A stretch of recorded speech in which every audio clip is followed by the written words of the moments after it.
एक महत्त्वाची बातमी समोर येते। डोंबिवलीतून शाखेवरील दगडफेकीचा डोंबिवलीतील आरएसएस कडून निषेध। फडके रोडवर शेकडो आरएसएस कार्यकर्त्यांकडून निषेध करण्यात आलाय।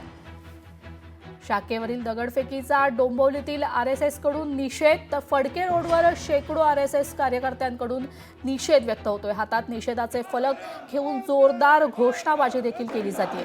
डोंबिवलीतील खंबाळपाडा कचोरे गावात राष्ट्रीय स्वयंसेवक संघाच्या वीर सावरकर शाखेवर काही समाजकंटकांनी दगडफेक केल्याची घटना घडली।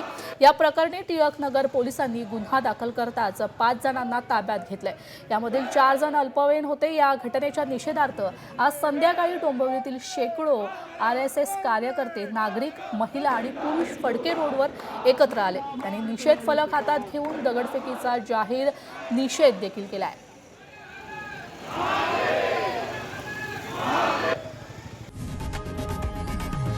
लोकशाही मराठी ऐका, पहा, जागरूक रहा।